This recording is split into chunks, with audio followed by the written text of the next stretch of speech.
नमस्ते दोस्तों, फिर से एक नए टॉपिक के साथ आपका स्वागत है। दोस्तों, आज जो हम पढ़ेंगे वो पढ़ेंगे पूना समझौता। इसका डेट हर हमेशा याद धर लीजिएगा, क्योंकि इसका डेट बार बार एग्जाम में पूछा जाता है। तो इसका डेट कितना है?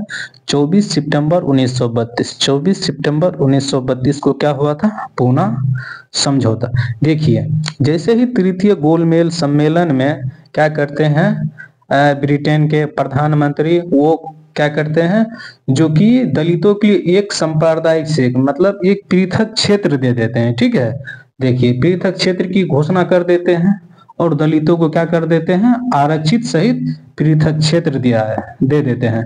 तब क्या करते हैं, तब तक महात्मा गांधी कहाँ रहते हैं, तो वो पूना के यरवदा जेल में रहते हैं। जब उनको यह बात पता चलती है तो वो क्या कर देते हैं, पूना के यरवदा जेल में अनशन कर देते हैं।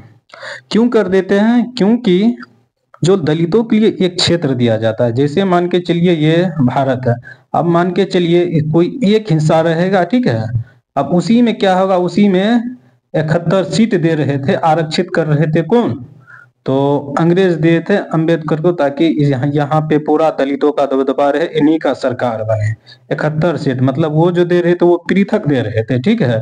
इसी के कारण क्या करते हैं, महात्मा गांधी यरवदा जेल में अनशन कर देते हैं। तब देखिए होता है क्या, तब अब महात्मा ये अंबेडकर पे क्या होता, अंबेडकर पे दबाव बनता है, जो कि महात्मा गांधी अनशन पे बैठ गए हैं। तो इनको मनाने के लिए, अंबेडकर को मनाने के लिए तेज बहादुर सप्रू तथा मदन मोहन मालवीय जो जाते हैं, अंबेडकर को बताते हैं। तो ये दोनों के सहयोग से अंबेडकर क्या कहाँ जाते हैं, तो पूना के यरवदा जेल में जाते हैं।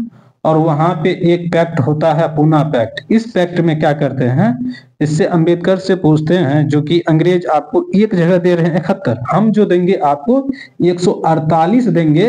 लेकिन वो भारत है, जैसे मान के चलिए ये भारत है जैसे, देखिए ये भारत है, मतलब समझ लीजिए ये भारत है, तो यहाँ ले लीजिए, यहाँ ले लीजिए, यहाँ ले लीजिए, यहाँ ले लीजिए, यहाँ लीजिए, मतलब अलग अलग लीजिए, ताकि भारत एक संयुक्त भी रह जाएगा और भविष्य में अच्छा भी रहेगा।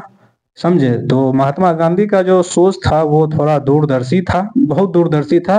क्योंकि अभी हाल फिलहाल में देख सकते हैं, जो कि जम्मू कश्मीर का जो लफड़ा उपड़ा हुआ था, तो फिर मान के चलिए बाद में भारत वैसा ना हो जाए, इसीलिए जो है ना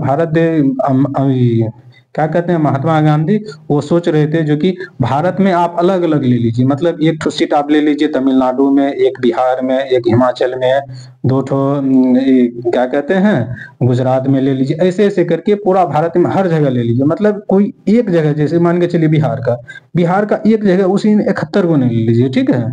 तो वो क्या हो जाता है, वो सांप्रदायिक पंचांग, मतलब एक, मतलब क्या क्या हो जाएगा, पृथक सहित पृथक कुछ वो हो जाता है, मतलब अलग हो जाता है, वो संयुक्त नहीं होता है। तो उसी में दे रहे थे अंग्रेज 71 को आरक्षित सीट, जिस कारण महात्मा गांधी क्या कर देते हैं, विरोध कर देते हैं, बोलते हैं आप भारत का अलग अलग हिस्सा से सीट लीजिए, आपको 148 देंगे, ठीक है।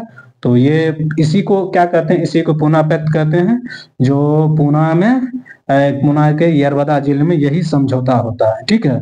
तो इसमें क्या कहा गया, अब दलितों को आरक्षण सहित संयुक्त निर्वाचन क्षेत्र मिल जाता है। तो दोस्तों, यह टॉपिक आपको कैसा लगा, आप लाइक कमेंट करके बताइएगा। फिर एक नए टॉपिक के साथ आपसे मिलते हैं, तब तक के लिए बहुत बहुत धन्यवाद।